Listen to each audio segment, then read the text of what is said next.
सिद्धार्थ, तुम मुझे सदा बेसुध ही रहने देते। क्यों? तुम्हारा ध्यान मेरे पास तो रहता।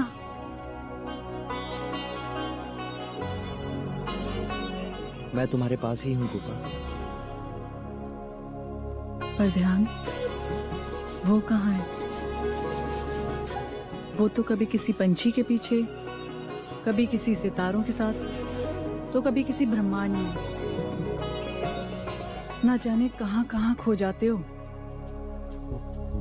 सच कहूं,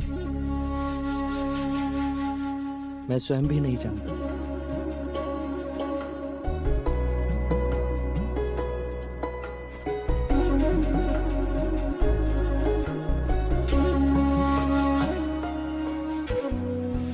ये क्या कर रही हो? स्वयं को तुमसे बांध रही हूँ। क्यों? कहीं मेरी आंख लग गई और तुम चले गए तो? लो, अब गांठ बांध ली है। अब तुम 7 जन्मों तक मेरे साथ ही रहोगे।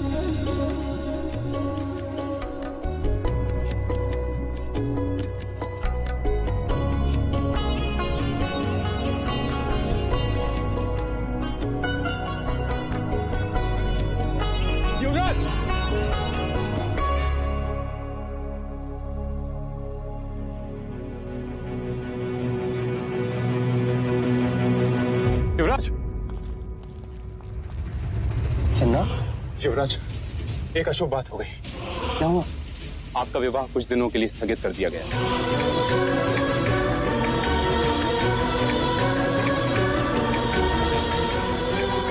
पर क्यों? क्योंकि प्रसन्नजीत ने अश्वमेध यज्ञ कर अश्व को छोड़ दिया। कपिल वस्तुएं अश्व के आते ही युद्ध होगा।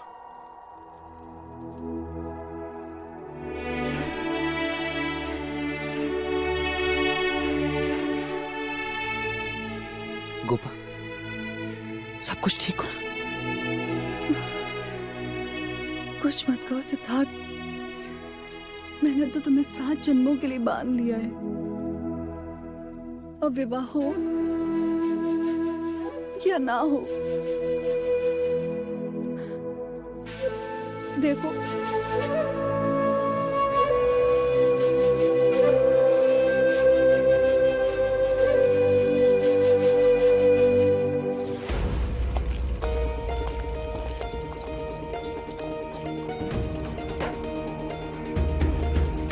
घेरा। लो, बंद गए सिद्धार्थ भैया। अब इससे छुटकारा नहीं है। सोच लो।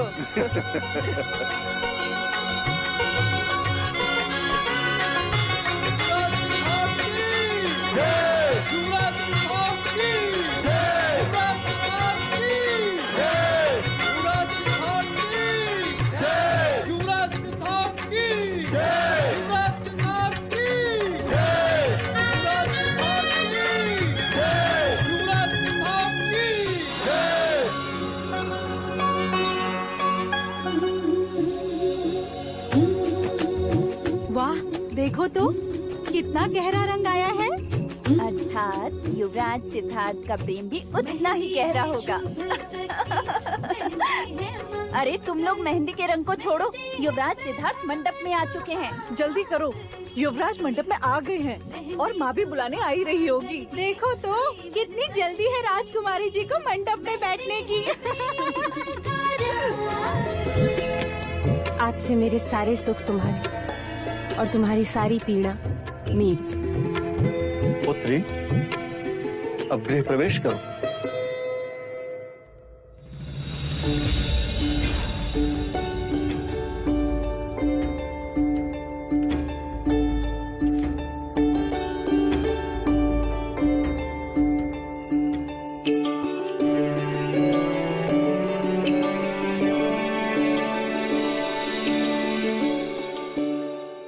अमिता दीदी, कदाचित आप प्रथम माता हैं जो अपनी पुत्री के गृह प्रवेश को देख रही हैं।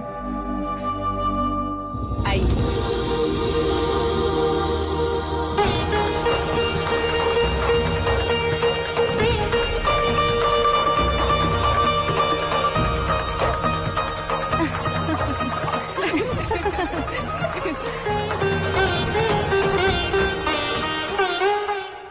देखते हैं कौन ये अंगूठी खोज पाता है।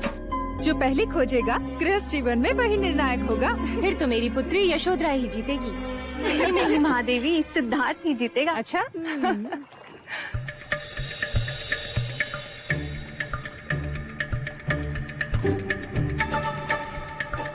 भैया मैं आपकी सहायता करूं? अरे अरे अरे, इतनी आतुरता छोटे युवराज, अवसर तो आपका भी आएगा।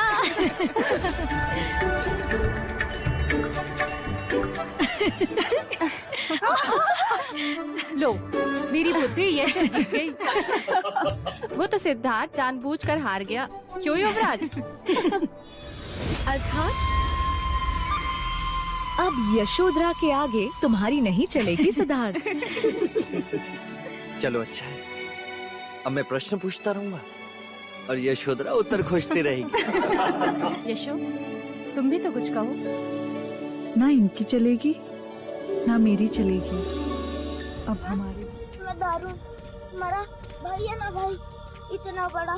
हाँ, क्या हुआ तुम्हारे भाई को? उसे राज के सैनिक ले गए। सैनिक? सैनिक क्यों ले गए उसे? उसे काला जुआर था। तो उसे वैदराज के पास लेके गए होंगे। ना उसे नई नगरी ले गए।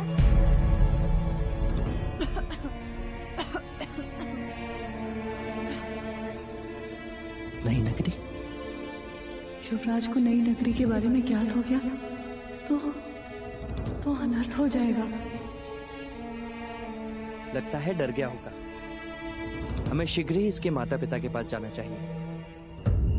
आपका घर कहाँ है? उधर। क्या तुम चलोगे? हाँ हाँ, क्यों नहीं, अवश्य। परंतु इस अंधेरे में अनजान जंगल से जाना उचित न होगा युवराज।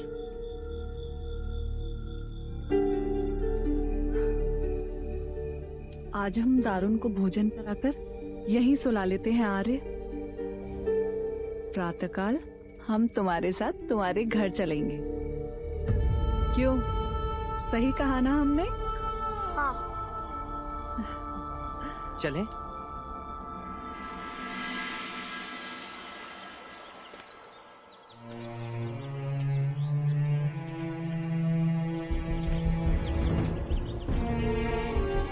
आइए ना महाराज, आइए।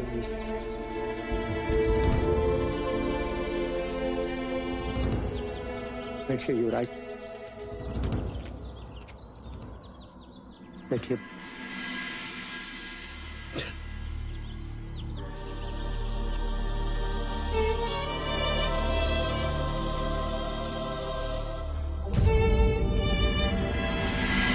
खाने में जो था तो आपको दे दिया है युवराज।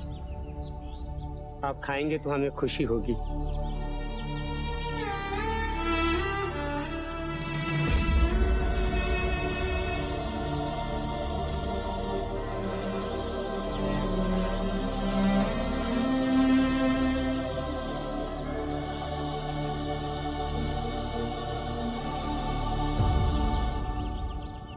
आपका पूरा परिवार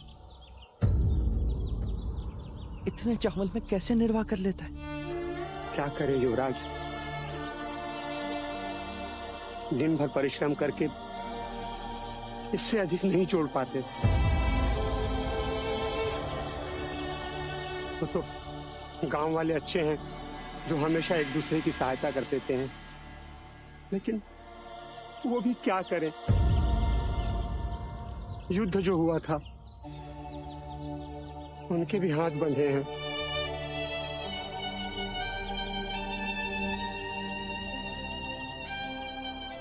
आपका दारुण कह रहा था राज्य के सैनिक इसके भाई को कहीं ले गए, किसी नई नगरी में।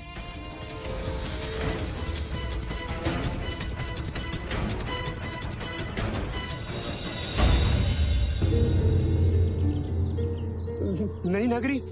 नहीं युवराज, अर्थात आरोग्य धाम। सुना है वहाँ रोगियों की बड़ी अच्छी चिकित्सा होती है।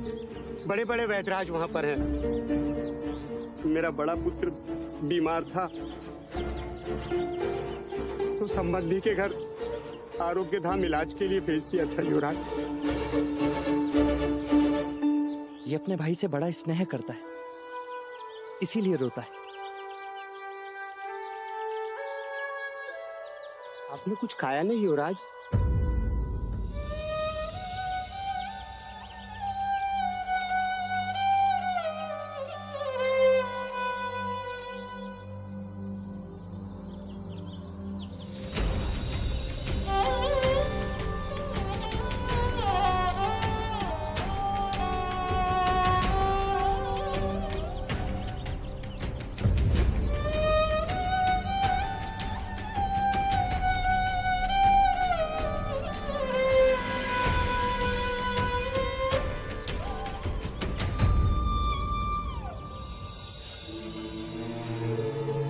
आप युवराज सिद्धार्थ है ना?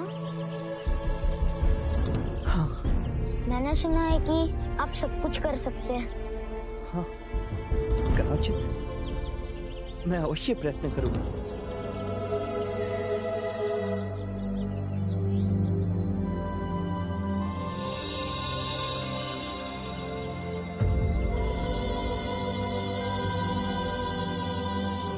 बाबा,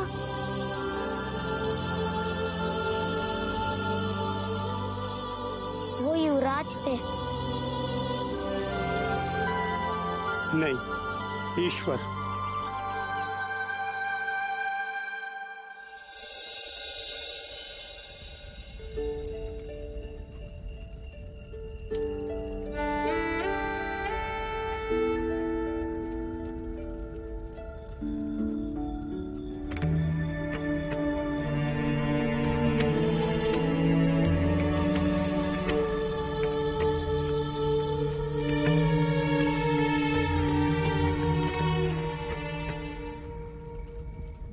एक और संघर्ष गोपा।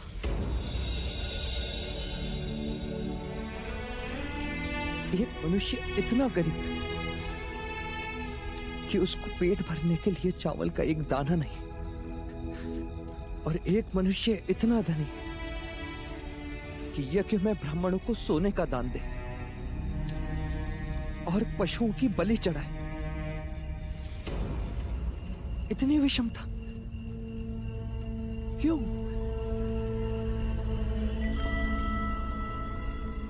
गोपा, हम महलों में रहते हैं, पकवान खाते हैं,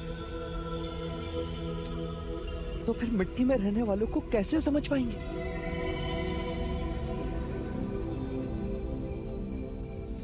मां कहती है कि ईश्वर कण कण में बसा है, तो फिर मनुष्यों की पैरों की मिट्टी से ईश्वर अछूता कैसे होगी? इतना मत सोचो आर्य। ठंड बढ़ रही है, भीतर चलें?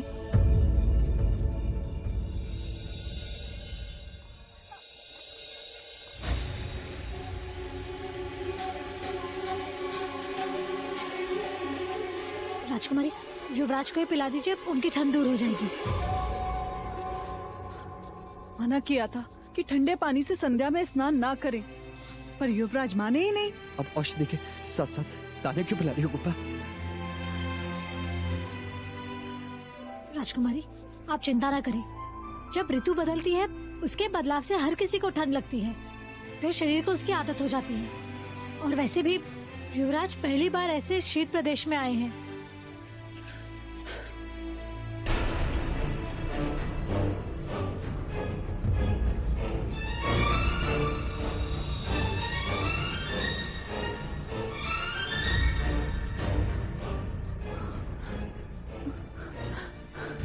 लौशिका, इन्हें कुछ होगा तो नहीं ना? कुछ नहीं होगा मुझे। यदि कुछ हुआ भी तो हम भी नई नगरी चलेंगे। दारुण के पिता कह रहे थे ना कि वहां सबकी चिकित्सा होती है, बड़े बड़े वैद्यराज हैं। कुछ नहीं होगा मुझे।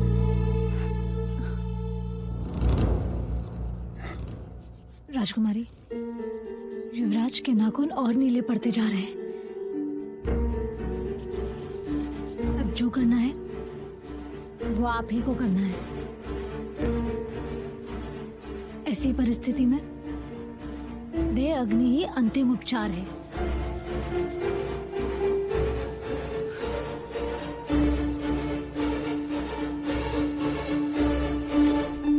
चन्ना,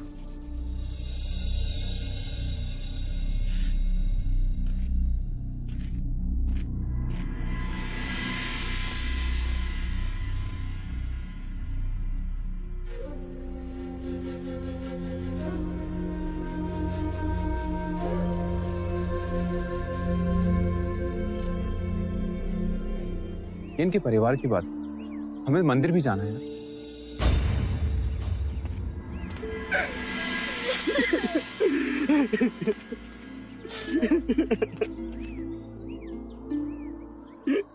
ये क्या कर रहे हो आप? एक गरीब मनुष्य कर भी क्या सकता है। मैं अपने अमृत पुत्र को नदी में बहा रहा हूँ। पर आपने तो इसे आरोग्य धाम भेजा था। भाग आया वहां से, हमसे दूर नहीं रह पाया। क्या पता आखिरी बार मिलने आया था। और मेरी विवशता देखिए युवराज, मैं अपने पुत्र का अग्निदाह करके उसे मोक्ष भी नहीं दिला सकता। इसे नदी में बहाना पड़ेगा।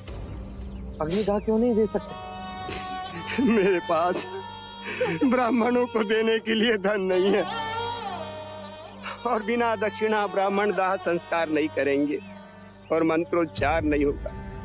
मेरे पुत्र को सद्गति नहीं मिलेगी और मोक्ष नहीं मिलेगा। मोक्ष? ना तुम जानते हो ना मैं, केवल ब्राह्मण जानते हैं, और वो भी वेदों की दृष्टि से, जिनमें मोक्ष की परिभाषा तो है पर प्रमाण नहीं। पर क्या तुम पूरे विश्वास के साथ कह सकते हो कि ब्राह्मणों के मंत्रोच्चार से तुम्हारे पुत्र को मोक्ष प्राप्त होगा, उसको सद्गति मिलेगी? क्षमा करे युवराज, हम लोग परंपराओं पर चलते हैं। परंपरा ही हमारी श्रद्धा है, और श्रद्धा के प्रश्न पर प्रमाण नहीं देखते। क्योंकि ऐसा करना वो भी एक परंपरा है। ये तो वही हाल हुआ कि एक मनुष्य की आंखों वेदों की पट्टी बांध उसे श्रद्धा की जंजीरों से जकड़ दिया जाए और खाई में लटका दिया जाए, और उससे कहा जाए कि यदि तुम इन जंजीरों को तोड़ोगे तो खाई में गिरोगे, और यदि नहीं तोड़ी तो जीवित रहोगे पर लटके रहोगे। और जीवनांत वो मनुष्य श्रद्धा की जंजीरें थामे संसार की खाई में परंपराओं के नाम पर लटका रहता है। फिर भी मंत्रोच्चार से मोक्ष प्राप्त होता है, सद्गति मिलती है, और ऐसे मिथ्या वचन में तुम मानते हो तो सजाओ चिता। केवल तुम्हारी खुशी के लिए आज ब्राह्मण भी आएंगे और तुम्हारे पुत्र का अग्नि संस्कार भी होगा। चन्ना, युवराज,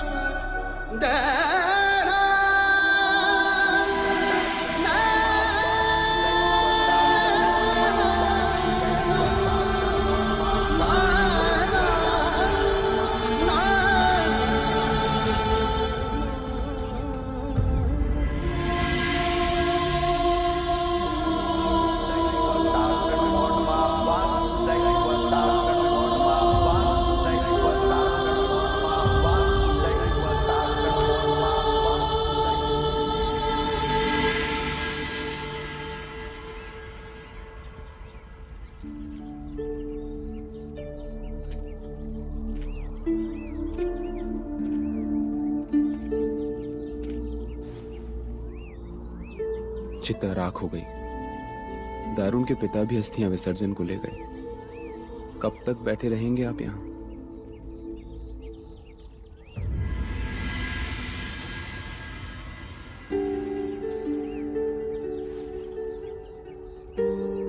क्यों होती है जीवन के प्रति इतनी घृणा?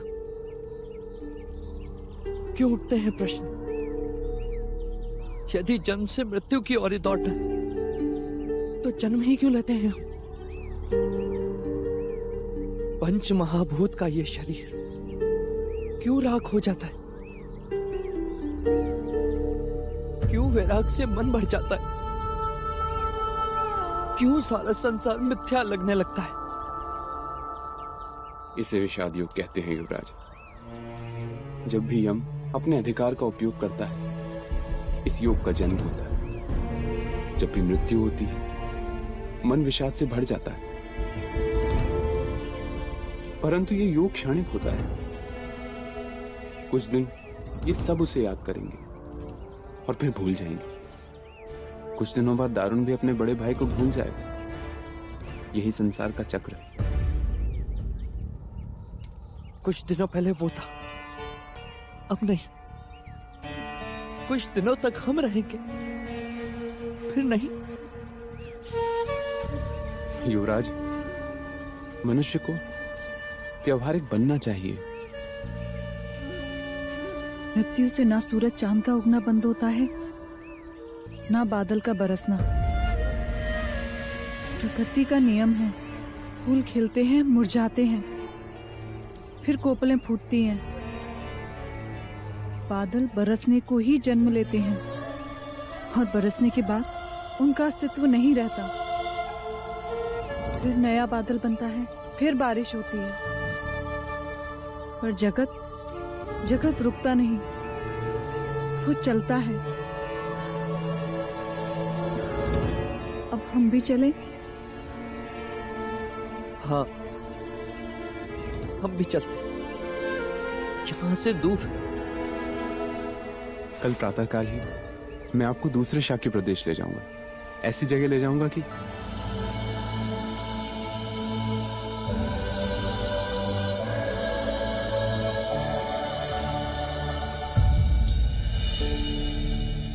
क्षमा महाराज, पर यह परंपरा हमें समझ नहीं आती।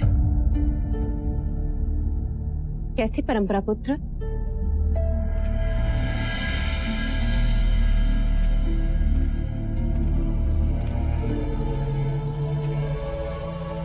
जब भी आप खुश होते या कभी कोई खुशी की बात होती, जैसे युद्ध जीतने की बात, विवाह की बात, जन्मदिन हो या स्वयंवर का दिन, आप हमेशा ब्राह्मणों को दान देते हो, जिससे तुम्हारे सुख को किसी की अशुभ दृष्टि न लगे, तुम्हारे मार्ग के सारे अवरोध दूर हो जाए, तुम्हें ब्राह्मणों का आशीर्वाद मिले।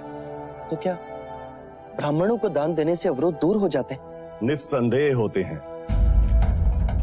मैंने पहले भी कहा था और आज भी कहता हूं, ब्राह्मण धरा पर ईश्वर के प्रतिनिधि हैं। मनुष्य के मस्तिष्क पर उनका हाथ अभय कवच होता है। अरे, ये आपके पैरों को क्या हुआ विप? प्रातःकाल घर से चला था, मार्ग में ठोकर लग गई। अर्थात आप अपना ही हाथ अपने ही मस्तिष्क पर रखना भूल गए विप्र।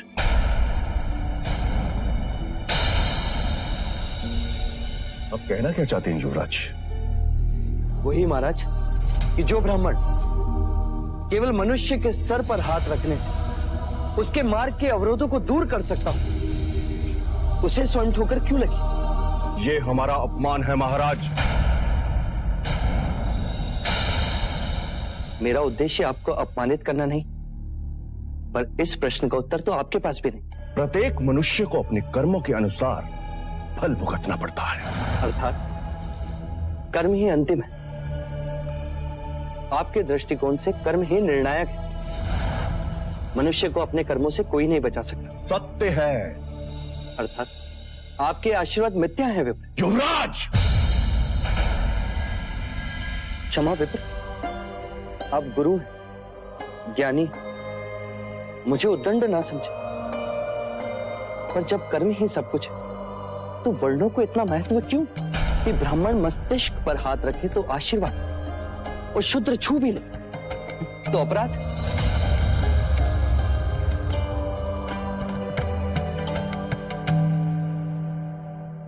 चन्ना। जी युवराज। इन सभी को रथ में रखो। इस दान का वितरण हम स्वयं करेंगे। जी युवराज। आओ यशोधरा।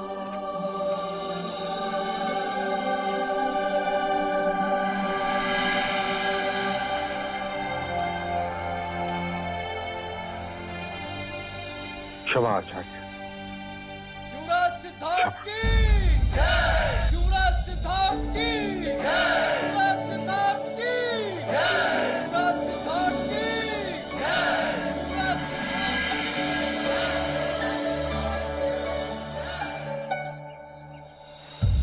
अरे ये क्या कर रहे हैं आप? ईश्वर है आप हमारे लिए, जो स्वयं अनाज बांटने आए।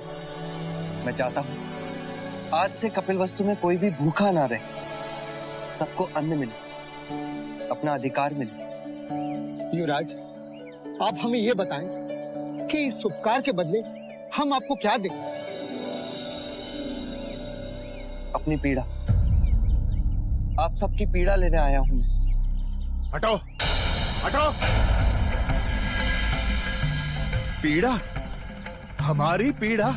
आप हमारी पीड़ा क्या समझोगे युवराज?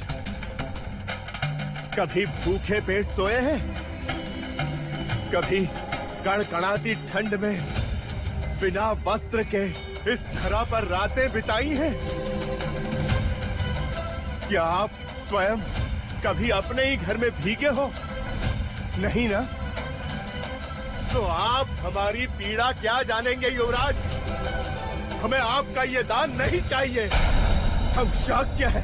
हमारी भुजाओं में इतना बल, इतनी शक्ति है कि हम अपने परिश्रम की रोटी खा सकते हैं। और यदि आप हमारी सहायता करना ही चाहते हैं तो अपने राज्य के अधिकारियों को अत्याचार से रोको। हाँ युवराज, ये सही कह रहा है।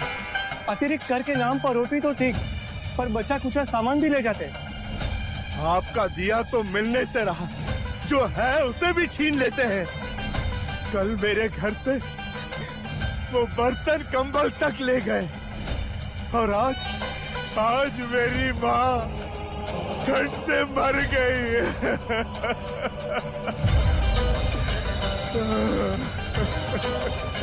इतनी क्रूरता! कौन है अधिकारी?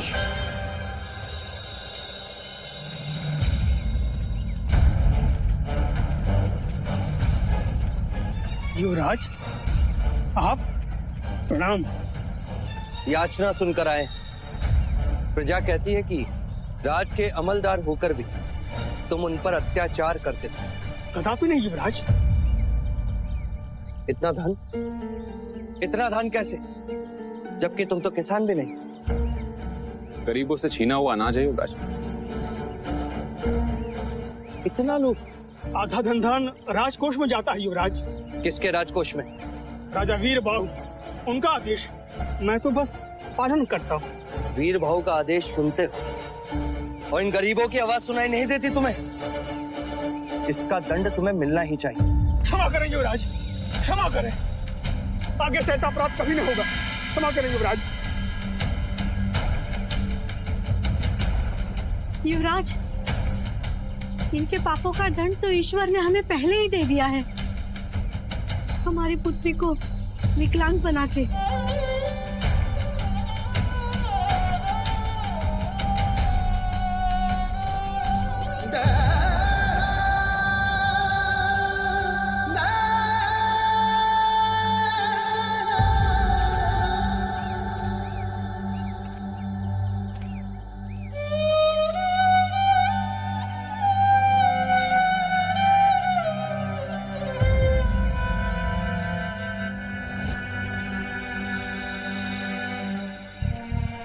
तुम्हारी पुत्री की विवशता ने आज तुम्हें दंडित होने से बचा लिया।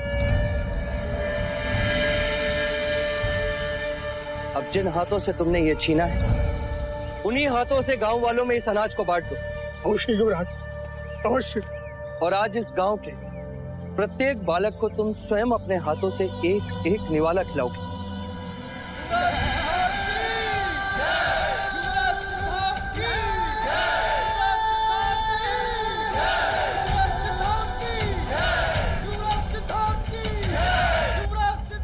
दुख का साम्राज्य देखा था।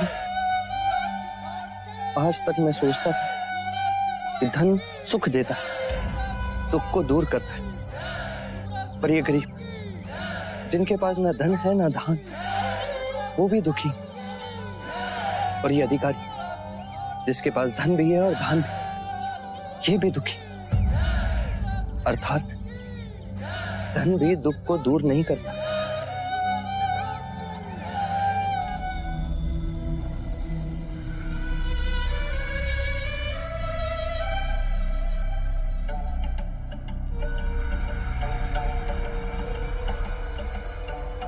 सिद्धार्थ, यहाँ अकेले क्यों बैठे हो? प्रणाम काकी।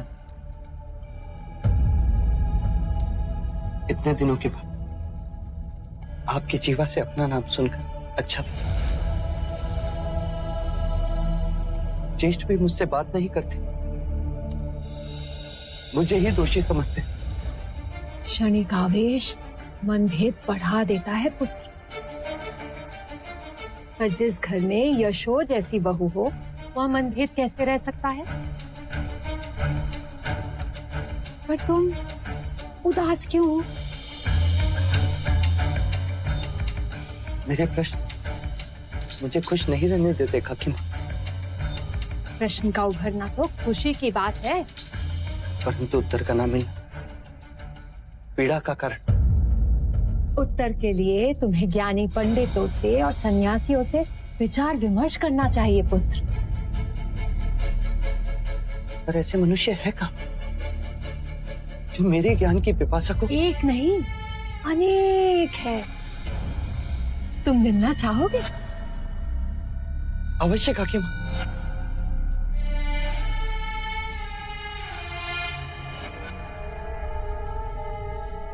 पर पुत्र, महाराज क्रोधित होंगे। मैं उन्हें मना लूंगा। सीमा पार जाना होगा। मैं चलूंगा काकी माँ। कब चलना चाहोगे? कल प्रातःकाल।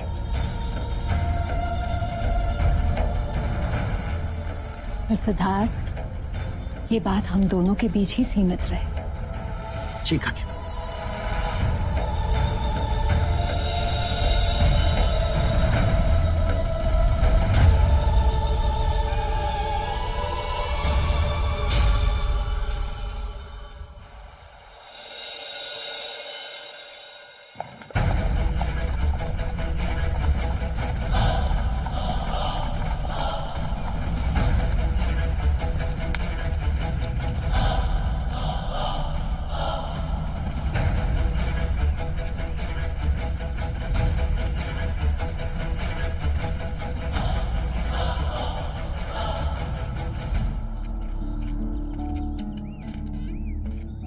ये आप मुझे कहाँ ले आई काकी माँ?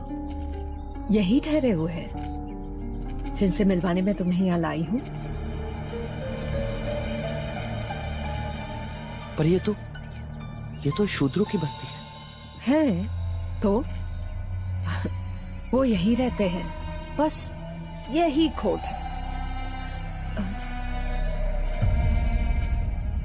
ये क्या कर रही हैं आप? अच्छा हाँ, भीतर जाने से पहले तुम्हें भी इन आभूषणों को उतारना होगा युवराज।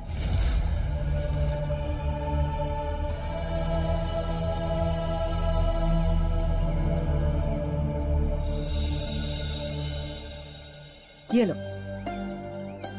ये किस लिए काकी माँ? ये उनकी रीत है।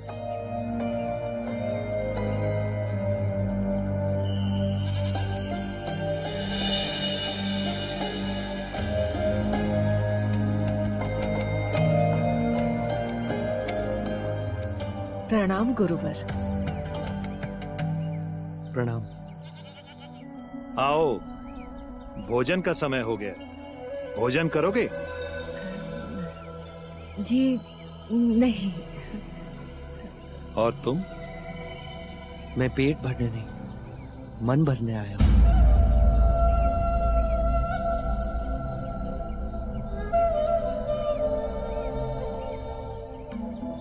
मन कैसे भरता है पुत्र? प्रश्नों के उत्तर से। हाँ हाँ, पूछो।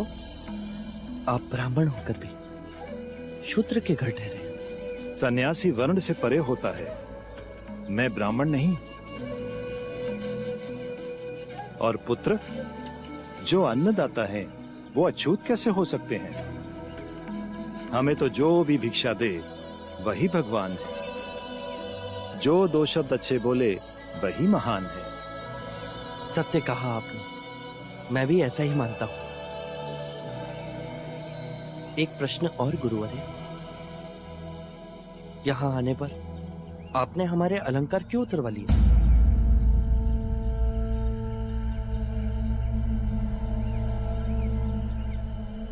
क्योंकि जहां सादगी है, ज्ञान वहीं जन्म लेता है। अन्यथा कीमती वस्त्र और आभूषण अभिमान के चिन्ह हैं। और ये भगवे वस्त्र क्यों? ये क्रांति के प्रतीक हैं। और ज्ञान का अर्थ है समझ में क्रांति।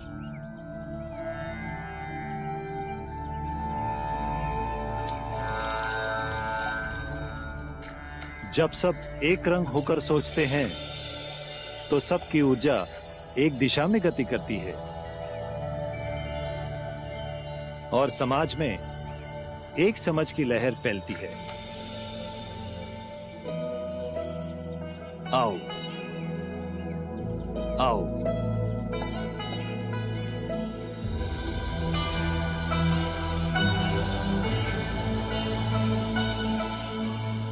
आ आ आ आ आ मनुष्य का व्यक्तित्व ऐसा होना चाहिए कि केवल मनुष्य ही नहीं परंतु प्राणी भी उससे ना डरे। आ आ आ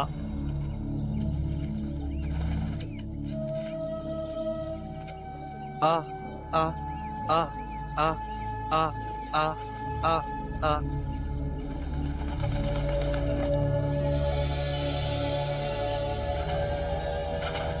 इस युवक की आत्मा पवित्र है। जन्म से भले ही ये युवराज है परंतु मन और हृदय से ये सन्यासी ही है। आपने तो मेरे मन की बात कह दी। वर्षों बाद मैंने ऐसी बात सुनी।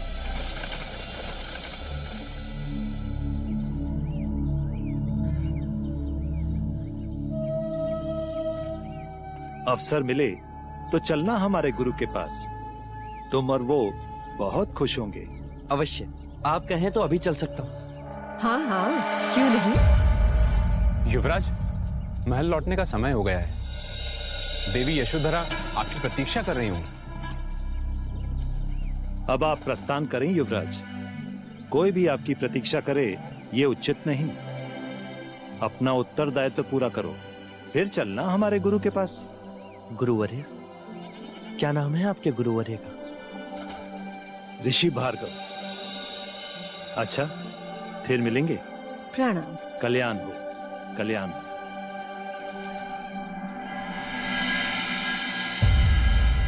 अरे, ये तुम क्या कर रहे हो पुत्र? आपने इनसे मिलवाकर बड़ा उपकार किया है काकी माँ। अरे, इसमें उपकार की क्या बात है पुत्र? तुम्हारी खुशी में ही तो मेरी खुशी है।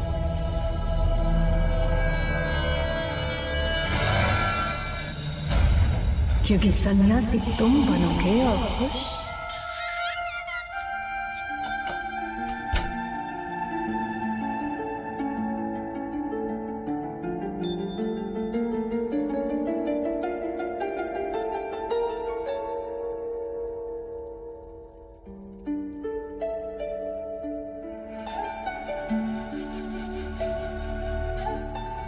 तुमने जितनी पीड़ा सही को उतनी पीड़ा तो मैं देख भी नहीं सकता। इसीलिए तो स्त्री को शक्ति का रूप कहा गया है। पीड़ा ही नवजीवन को जन्म देती है। देखो,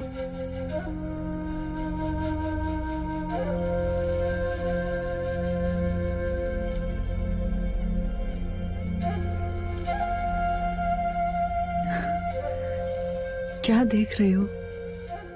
इसकी आंखें बांध लेती हैं।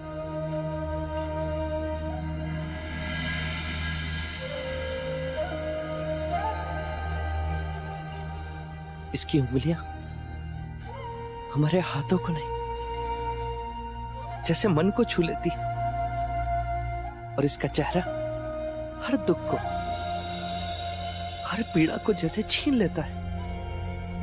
चलो अच्छा है, कोई तो ऐसा आया जिसने आपसे आपके प्रश्नों को छीन लिया। कोपा, हम इतने निर्दोष क्यों नहीं लगते? फिर प्रश्न? पता नहीं, पर आज मन आनंद से भर गया है। कहता है बस इसे निहारते ही रहो। हृदय कहता है कि ये राहुल है कोपा। राहुल, बड़ा अच्छा नाम है यार। राहुल का अर्थ ही होता है पीड़ा हर लेने वाला, दुखों पर विजय पाने वाला, सभी बंधनों से परे। राहुल, सत्य कथा, पुरुषार्थ कथा, सुनो सुनो सिद्धार्थ कथा।